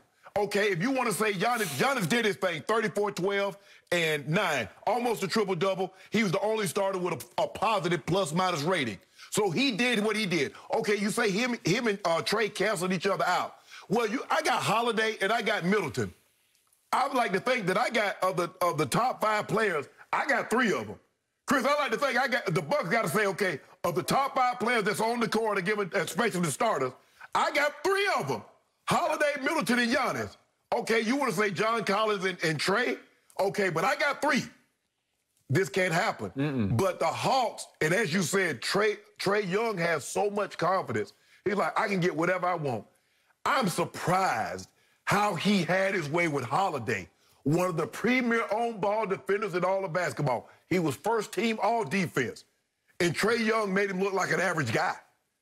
He made whomever had it, he made them look average. And then he started playing with confidence. Chris, you and I was talking about this out of the break. He threw the ball off the backboard. I thought he just threw it too hard. I didn't even see John Collins until it was too late. And I think Brook Lopez realized it was too late because he got dunked on. So I'm like, bruh, y'all do realize this is the Eastern Conference Final. But Skip, before I turn over to you, I'm watching the game, and I'm saying to myself, do the Bucks realize this series, if they win, they go to the NBA Finals? Maybe they realize that too much. Go ahead. I think they realized that too late. Skip, they just got there just shooting the ball, turning the ball over willy-nilly. I was like, you do realize what's at stake in this ball game, right, Bucks? Yep. They got their hands full. Because the one thing that you don't want to have happen, when I believe they're the superior team, I could be wrong, but I think not superior, but I think they're the better team. When you're the better team and you allow a team that you're better than to hang around, or you let them steal a game in a series, you got your hands full for the rest of the series. Because now Nate McMillan's in the locker room telling them, guys, we just beat that team. We can beat them again. Absolutely. And we can beat them again. Absolutely. The Bucks got your hands. You got your hands full now, Buck. So now it is my turn, me being the only member of this three-man panel that actually picked the Atlanta Hawks to win this series in 6 games. Silly me. Who knew? This man is from Atlanta, lives in Atlanta, and betrayed his poor little Atlanta Hawks, sold them out by picking Giannis and the Bucks to win the Eastern Conference Finals. But I won't dwell on that. I'll get back to Jenny's question. You can certainly make the case that Milwaukee being 8-point favorites at home last night, 8-point favorites, prohibitive favorites to win this series, that because they shot 8 of 36 from 3, that's 22%, that they just flat out blew this game. They gave this game away. And your other all-star, Chris Middleton, goes 0 for 9 from 3. I'm sure Bucks fans now are making a screaming case that our team just blew this game. Right. Atlanta didn't win it. We just gave it to them because we could not make a shot when we needed to make a shot. And obviously the game virtually ended with Connaughton, who made 3 huge threes at Brooklyn the other night in Game 7, shooting an air ball, if we could quickly see that, that missed by about 3 feet left. Yeah. That was to give them the lead. Wide open. Whoa, whoa. I don't know why Middleton just didn't lay the ball up. He got Solomon Hill on his back. Just lay it up. I don't know, but that. Look at this. This is a Terrence Mack. Just lay the ball up. Ooh. Yeah. And it's Trae Young making a run at Connaughton, who's like 6'5", so I don't think Trae Young bothered him very much. So the point is, when Chris Middleton goes 0 for 9 and Connaughton can't buy one and you shoot 22%, yeah, you blew it. But now back to Chris's point and case. So he's talking about how Trae Young has the clutch gene, and I don't disagree with that, except if you step back from his fourth quarter numbers, Chris, Trae Young went 1 of 7 in the fourth quarter and 0 for 4 from 3. But now you need to go over to the next column on your stat sheet because, to your point, he made 9 of 10 free throws. They are called free throws for a reason because they're flat out free. He cashed in on 9 of 10, but more important, he cashed in on 7 of 7 late after Milwaukee took what I thought was a commanding 7-point lead with, as Chris pointed out, with about 4 minutes left in the game. You're up 7 at home. You give up an 18-8 run featuring Trae Young going to the line 7 times and cashing all 7. Money, money, money. That was clutch gene. I give you that. Meanwhile, Giannis, who I do not love, I know Chris likes him. I know he's a good guy. I've certainly nothing personal with him. But Giannis just never takes the game over. Like, he never says, no, this is our house, my house, and I refuse to lose. So he had, in that last 4 minutes, as they gave up an 18-8 closing run to the Hawks, Giannis had 2 dunks. Okay, I'll give you that. And he did make those 2 late free throws. I'll give you that. But the points, the 6 that he scored, were very quiet. Trae's were loud. Trae outscored him 9-6 over that last run. Trae's were clutch loud because that was the difference in the game. 9-6 of the 2 stars, and it was a 3-point win by the Hawks. Well, maybe you should tell Middleton to throw the ball to Giannis instead of jacking up threes, instead of keep missing shot after shot after shot. He got outplayed by John Collins. Does Giannis want the ball? Does Chris Middleton trust Giannis with the ball in the last 2 minutes of a game? I say no. I say no. Well, maybe not. But, Skip, they keep, and Chris, this team, I don't know why they won't play how they are. They are a big team. They are a ginormous team. And somehow they think they're a bunch of 6'3" guards just jacking up threes. Okay, I got it. But Atlanta weirdly plays bigger than they are. John Collins plays way bigger than 6'9". He plays above the rim. He does. And Capella is a really good defender. Capella did a good job on Embiid when it was time. I know he got annihilated in that first quarter that night when obviously Embiid went 7 of 7. But Capella plays hard, and he look what he got, 19 rebounds. And it was his putback on yet another of a Trae Young miss that gave them their first lead that they did not relinquish, right? Go ahead, Chris. To your point about Giannis, Skip, he can't take over a game because he wants to stay on the perimeter too much. We know he can't take over a game shooting jumpers, and they're not going to let you just drive at will late. But he could close. He could take over a game, and this is on Budenholzer. Yep. Put him on the post. I don't mean making Kareem Abdul-Jabbar. We don't want him down there 40 minutes a night.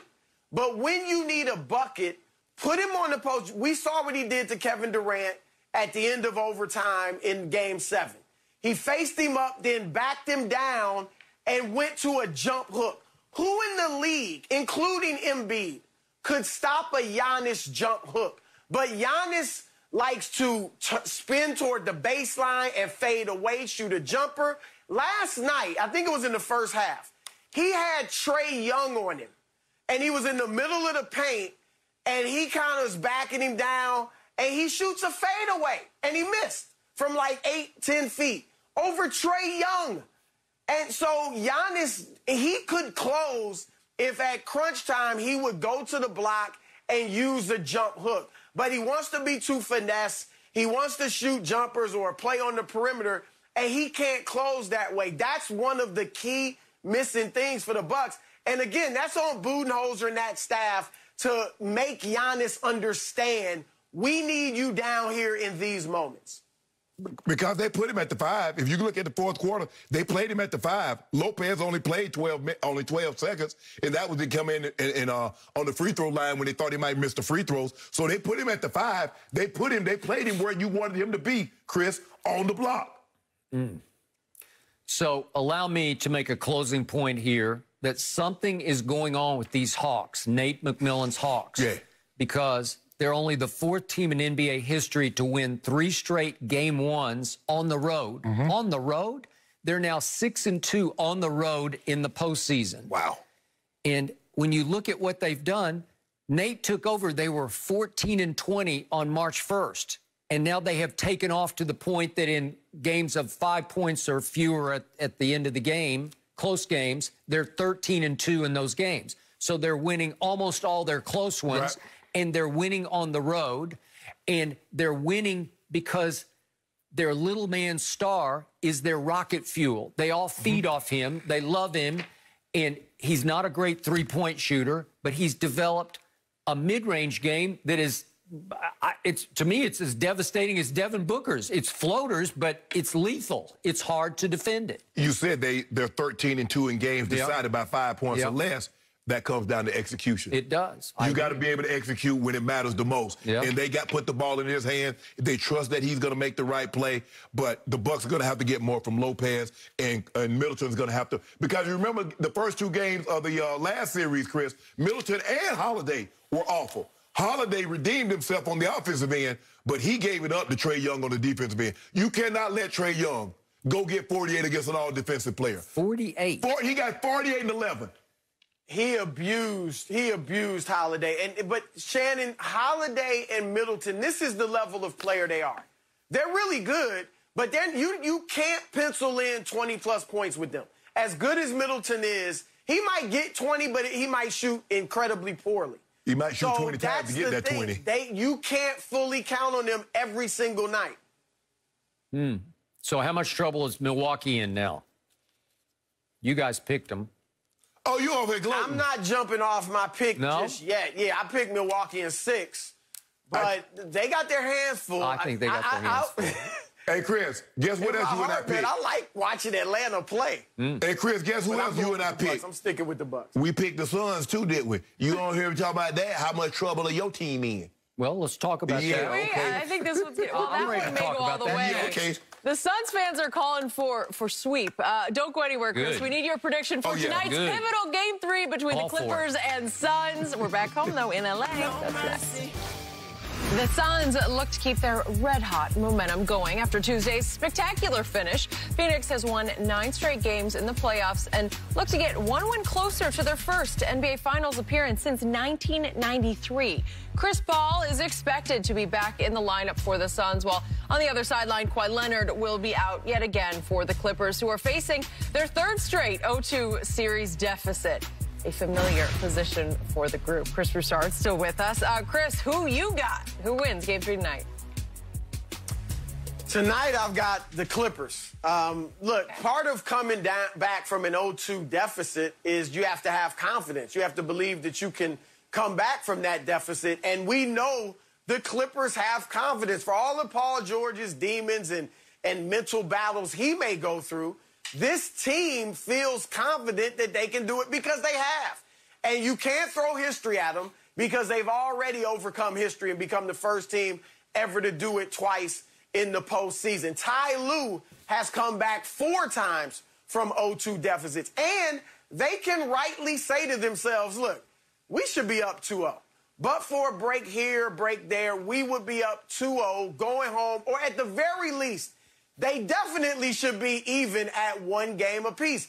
And I don't think they fear Chris Paul. Look, I picked Suns in 7 in this series, with or without Chris Paul. As great as he is, and we all know how phenomenal he is, the Clippers don't fear him coming back because Chris has had struggles in the playoffs.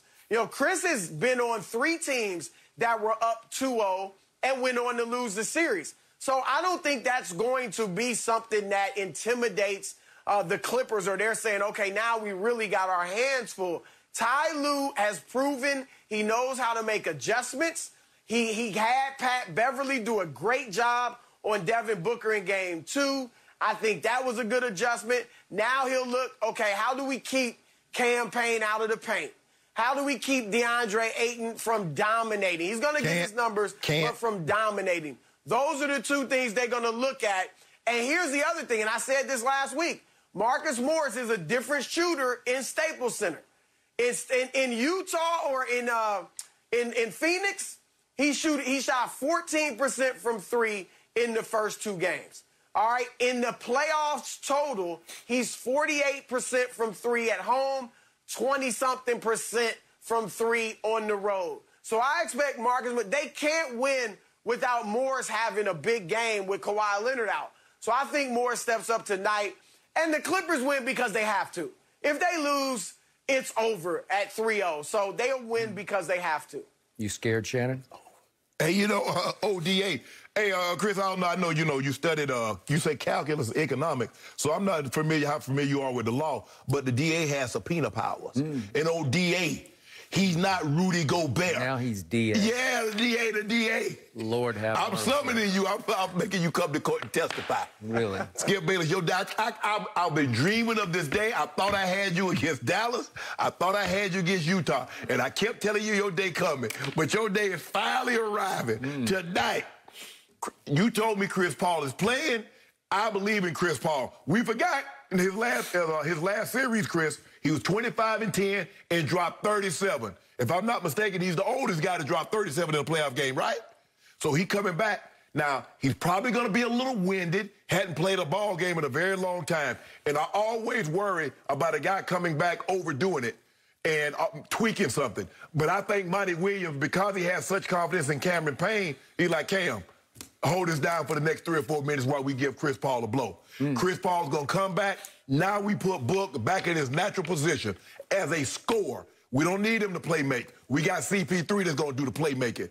DA, rebound, can shoot the little 12-footer. That's a difference. Now, if Paul George, you know what, Paul George, there's a lot of pressure. Skip and I talked about this earlier, Chris. There's a lot of pressure on Paul George.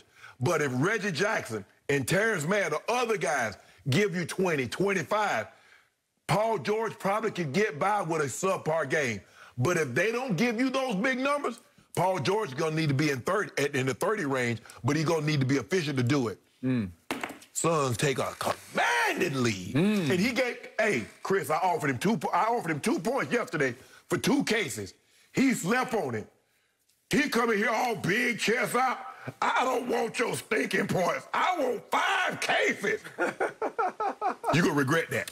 I don't want your pity. Okay. I don't need your points. Okay. The Suns are a 1-point favorite tonight at Staples, and I don't care. I gave you 2.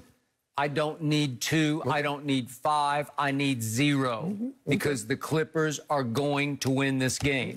You just heard the great Chris Broussard, who's covered this league and studied this league almost as long as I have. You heard what he just said. The Clippers need to win this game, have to win this game, and will win this game because they've been doing this all season long. Obviously, they don't have their best player.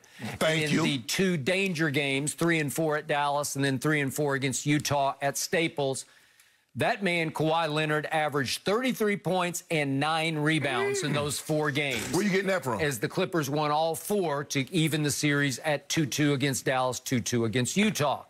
Tonight, they will have playoff P. Tonight, they will have playoff Reggie. Tonight, they will have playoff Rondo. Tonight, they will have playoff Terrence, as in man, and he has been the man in a lot of games. This team is deep and it's talented. I've been telling you all year, deepest and most talented team in the West, and it will show. It will present itself for you and everybody. It'll be on display tonight under fire at Staples against a very good team, but a team that is going to try to reincorporate Chris Paul back into the mix, and maybe it won't find its sync, its rhythm. That's what you hoping. Okay, well, I am hoping that because he's been out for 11 days. He did have COVID, and you never know, will there be a lingering effect? Will he feel a little bit not himself tonight? Maybe. Again, Cameron Payne, P-A-I-N, caused me so much pain in games 1 and 2 that I'm happy if his minutes are reduced tonight down to 13 or 15 minutes. No, we won't do that. Because we could not deal with him at Phoenix in games 1 or 2.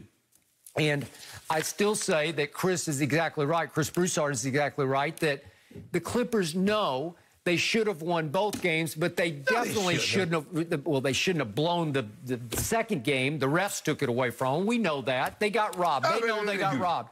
They absolutely. The ball goes off Ayton's fingertips on the rebound off the it did not. Bridges miss. You know it did. The game's over. You can't tell from the angle that you saw. Stop it. We got one angle. Exactly. I don't know how we only got one. Let's see it one more time. This is so clearly off the 7-footer's fingertips. Look at that. It's clear as day.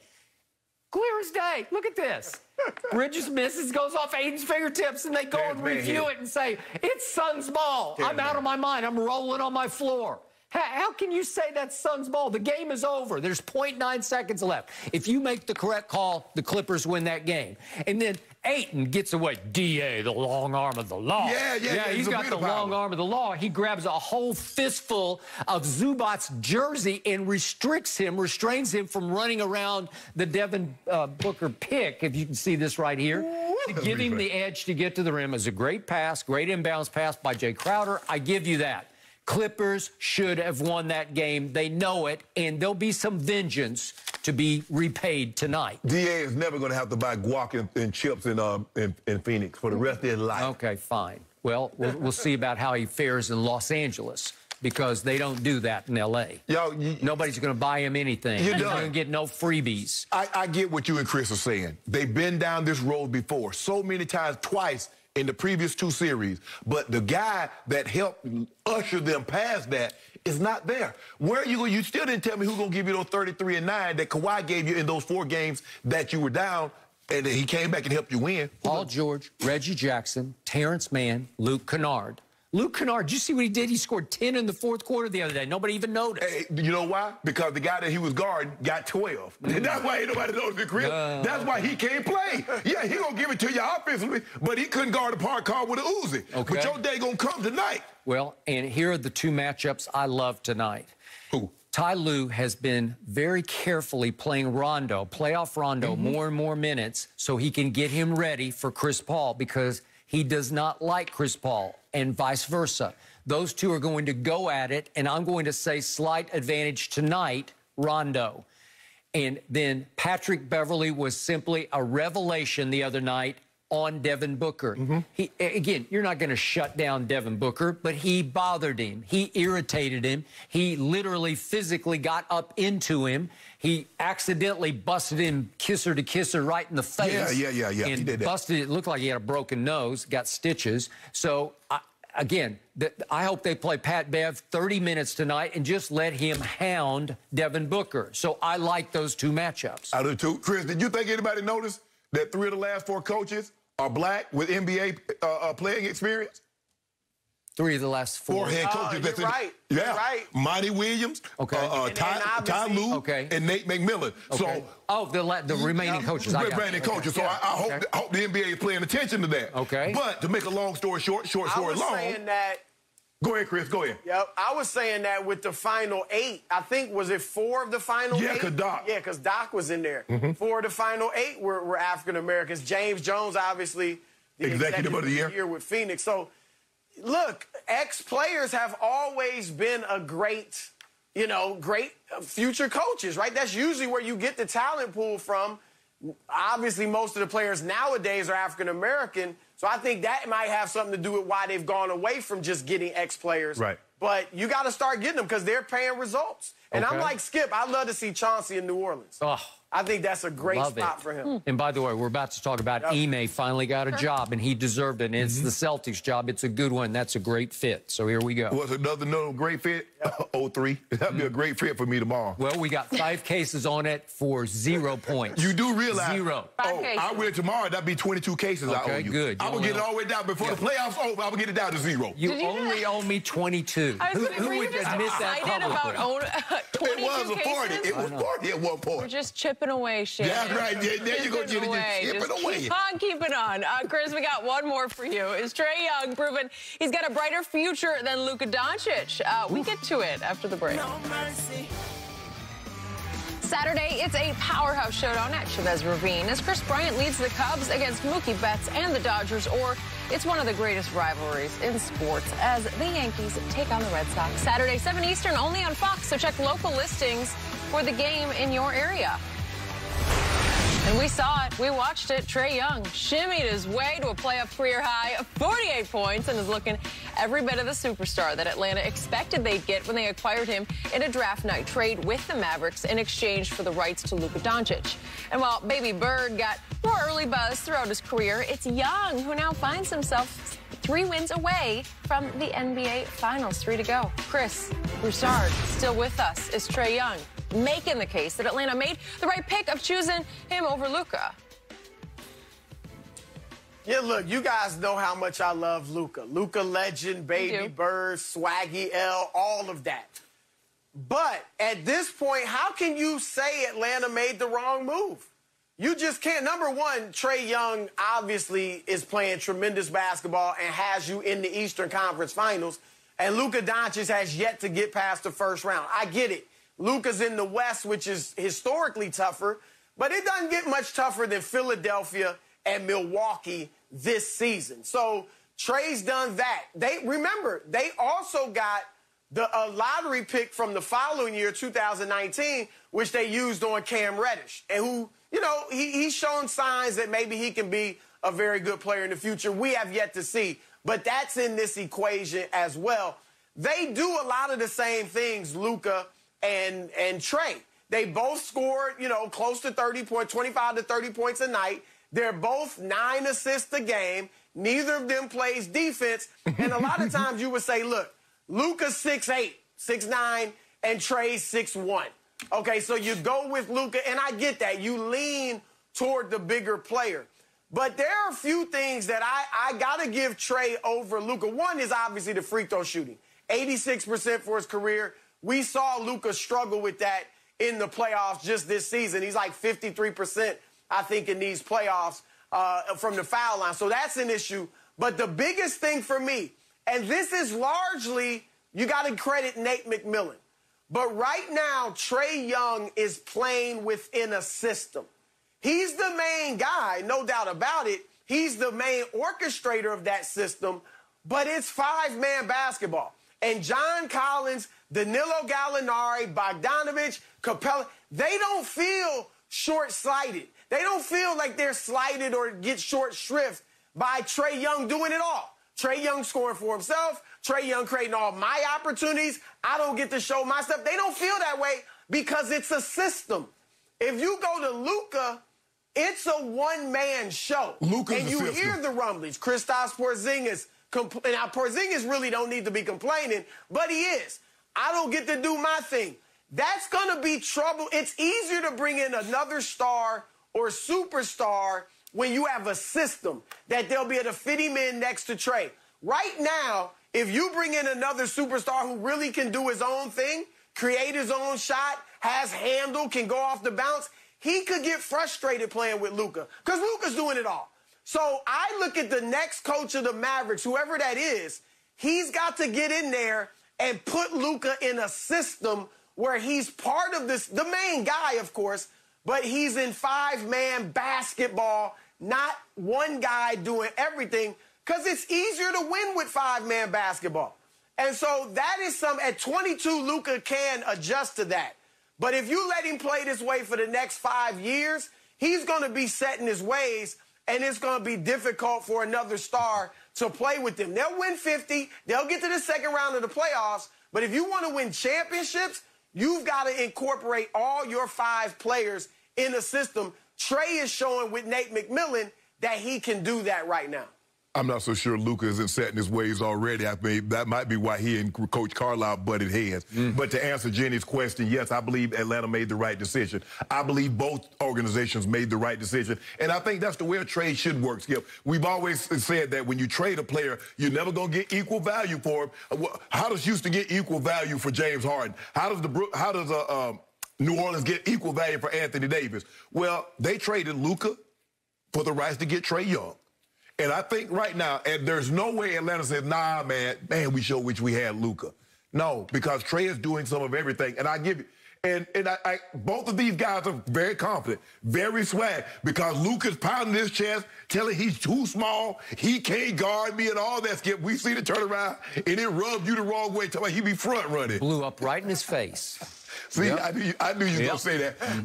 But Trae is equally as confident. Shimmying in an Eastern Conference Finals game. Not after he made it, before he made it. If they get something, say, y'all ain't going to do anything about it. So for me, Chris, I also agree, and I told Skip this early, in a vacuum, I think Luka is a better player because I believe he can do more things. Now, they're about the same from the three-point line. They average Luka averages a little bit more. Luka can rebound the ball a little better. You say 6'1". If Trae is 6'1", I'm Shaq. I'm 7'1".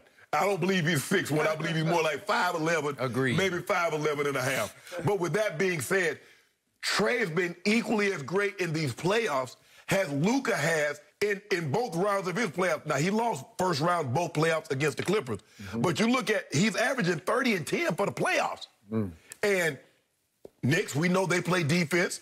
Philly plays defense. Milwaukee plays defense. And he's getting 30 and 10 every single game. So I don't think either organization is disappointed. I don't think either fan base is disappointed with the player that they got. So, for once on this show, Mr. Shannon Sharpe is sitting squarely on the fence. He is not going to take a stand on this because he's proclaimed one player Baby Bird, which is completely sacrilegious and blasphemous, and the other player is Ice Trae. Ice Trae, yeah. The star in his hometown, or at least he owns a home in Atlanta, GA. So Shannon is up against it. He cannot pick a real side, so he says they both got exactly what they wanted and needed. Yeah, okay? Yeah. But in a vacuum, if you had to take a stand and pick one of these players going forward, you would take... To go forward with? I'm taking Luka. You're taking Luka. Okay, Luka. Good. At least I got that out. Yeah, okay, Luka. I appreciate that. From the start, I said, Chris said he's like 6'9". I think he's 6'7". I don't know what Luka is. Well, I'll give him 6'8". Okay. So from the start, I said, I'll take 6'8" over 5'11". It's as simple as that. Case closed, game over. Right. And yet, the more I watch Luka, the diva that he can be, the more I watch his teammates' bad body language toward him, because he has equally bad body language toward them, like, get them out of my sight. I don't want to associate with them. And the more I watch Trae Young in these playoffs, I watch spark, spunk, spirit, spontaneity that his teammates thrive on, feed off of. They love their little man. They do. And I'm starting to lean little man over big man. And it's about the intangibles, because there's some pushes here, no defense on either side, and they're really bad three-point shooters, and they shoot too many, although Trae, to his credit, cut his attempts from 10 2 years ago to only 6 this season. He's gone up in the playoffs. But if you look at, since the two of them joined, they entered the league, that's 3 years worth. there are 86 players who have attempted at least 5 threes a game. On that list, little Trae ranks 77th out of 86, and Luka ranks 81st out of 86 players in three-point shooting. It's horrendously bad for star-quality players. I can't give them superstar just yet, but they're stars, obviously. Skip, you ain't going to give Luka that? No, superstar? I got to see more. I got to see more run in the playoffs. He's got to get out of the first round before I start saying superstar. Okay. So they both are high turnovers since entering the league. Trae's third most and Luka's fourth most. But that's going to happen because they're high usage. Yeah, they have the ball all the time. So it keeps coming back to me to intangibles and clutchness. I don't know if I can go all the way to clutch gene for Trae, but I'm seeing him do some very significant things in key moments in fourth quarters. Right. He can also stink it up. Like in Game 7, against Philly, he shot 5 of 23 and 2 of 11. Right. But he made 3 straight little salvo of shots that turned the game around. And last night, in the fourth quarter, he goes 1 of 7. Is that clutch gene? I don't know, 0 of 4 from 3. But he made 7 straight free throws down the stretch, and 9 out of 10 for the fourth quarter. That changed the game. Right. So I'm starting to like the little man's impact on his team more than the big man's impact on his team. I agree with you. I believe Trae Young's teammates like playing with him more than Luka's teammates like playing with him. Yeah. So, and I think the thing is, maybe, I don't know, for whatever reason it's worth, and you mentioned this, Chris, is that because Trae is in a system and he doesn't feel that he's above the system, and Luka's the system in Dallas. That's the system. Yep. And Coach Carlisle likes to coach, and Luka's looking at him like, I'm good, I got this. You do know I've been playing pro ball since I was 16, so I don't need you constantly yapping in my ear. And where Trae is like, he's like, when Nate is talking, he's all ears. He's like absorbing it all. I think he's coachable. Yes. Do I dare say? Yes. He's got the greenest light. And, you know, like both of them can just shoot it whenever they feel like. Neither is good. You said it. Neither are good three, but they're streaky. They get hot from 3. Yeah, but then the case closer, as Chris pointed out, is Luka at the free throw line in these playoffs was 53%, 27 of 51, and down the stretch against the Clippers in those key pivotal games, man, he got to be a liability at the free throw line, and Trae is just the opposite. I don't know if Luka is the villain that Trae has become either, Chris. No. The Knicks, he was a villain in New York, Philly, and now Milwaukee. But he doesn't seem to mind it at all. It's ironic that... Yeah, it's ironic that Reggie Miller was calling the game last night, because Trae is like this generation's Reggie Miller. Yeah. Right. I don't mean their games, although obviously they're shooters, but just his swagger, his trash talk, his confidence. He and the villain, as you said, Shannon, they both could be face of the league. I mean, they both have the personality for it. But I do think that if I'm with Shannon, you put a gun to my head. As much as I'm happy if I'm Atlanta, I'm overjoyed. You put a gun to my head, though, and say pick one of the two, I do take Luka.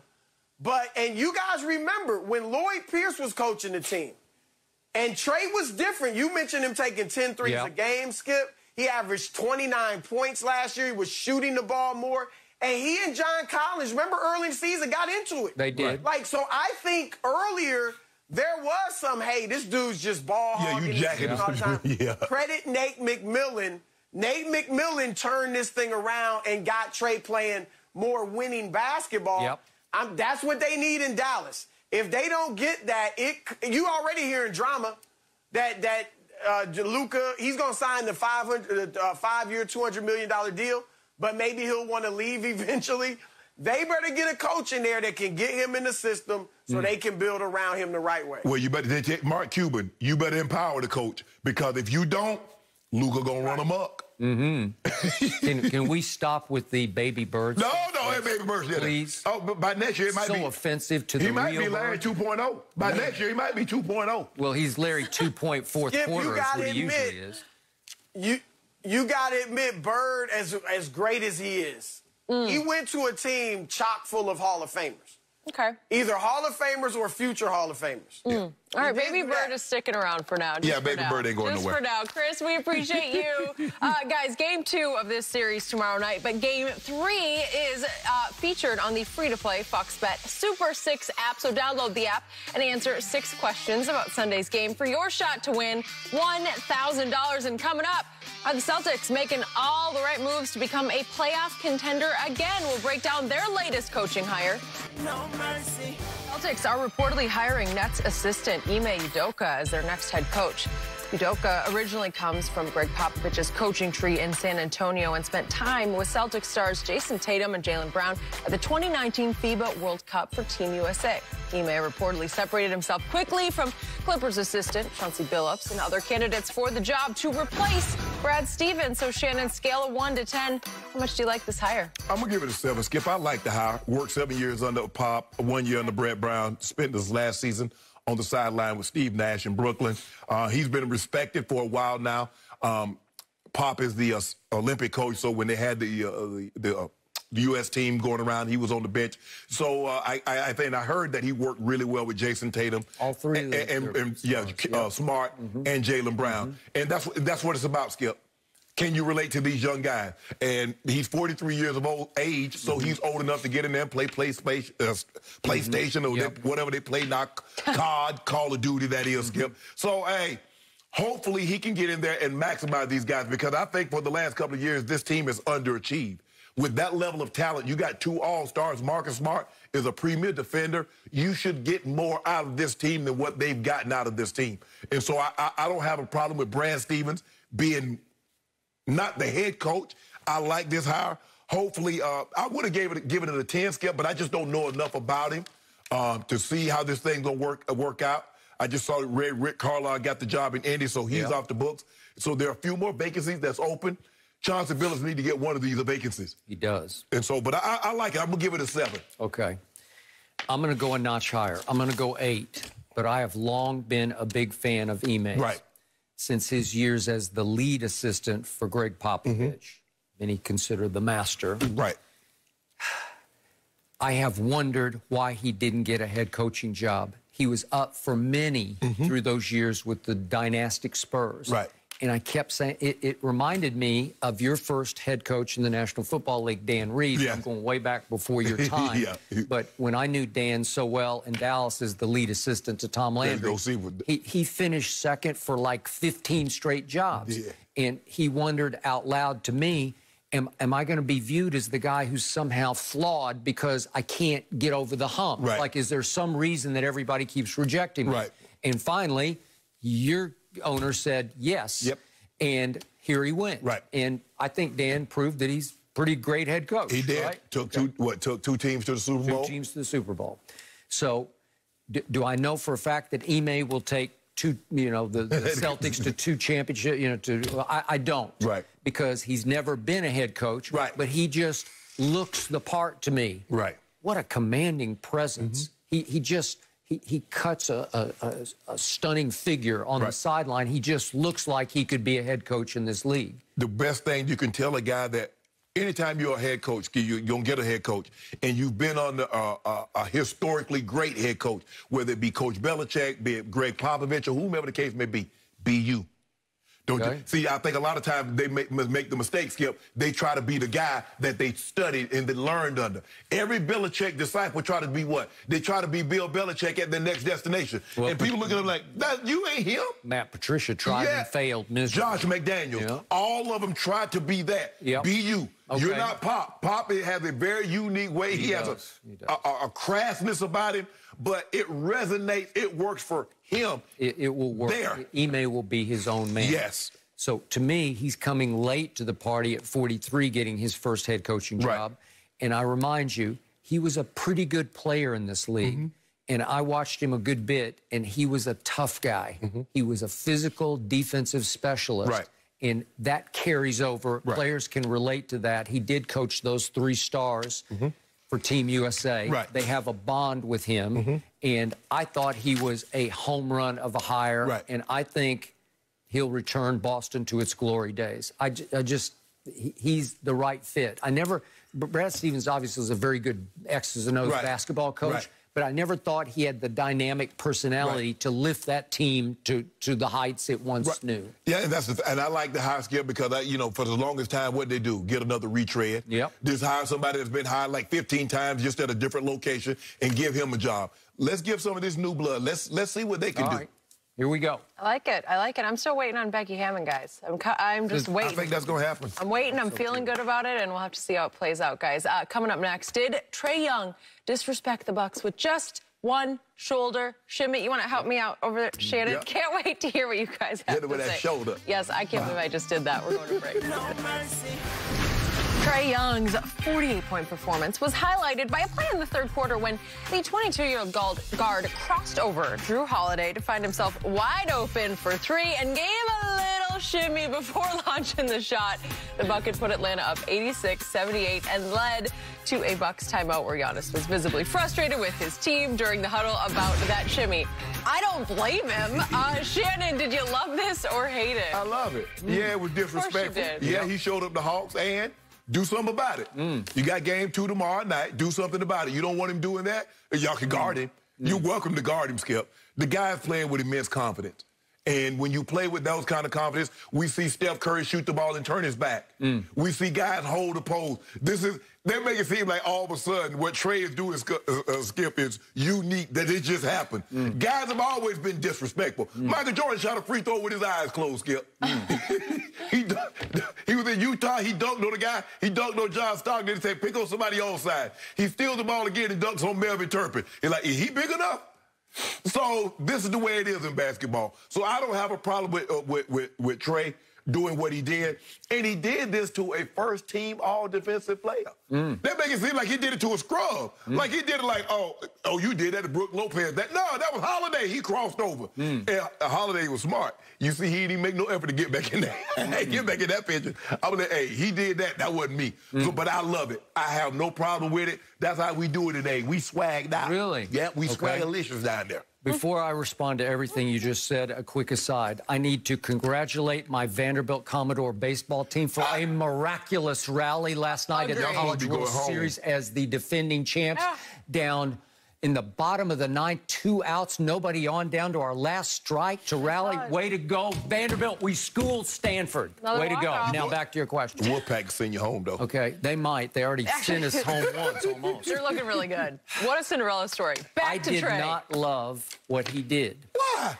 He's not Michael Jordan, to start with, and he's not Steph Curry. Steph Curry can back that up because, I'm going to say it again, Trae Young is a terrible three-point shooter by the average of the league. By his standard, he should be much better. Can we be a poor man, Steph? Okay, you're not even a poor man. Yeah, we are. Yeah, we are. You're a destitute man, Yeah, we Dollar Tree Steph. That's what they call it, Dollar Tree. Okay, I'll give you that. And by the way, from that moment forward, he went 0 for 4 from 3, right?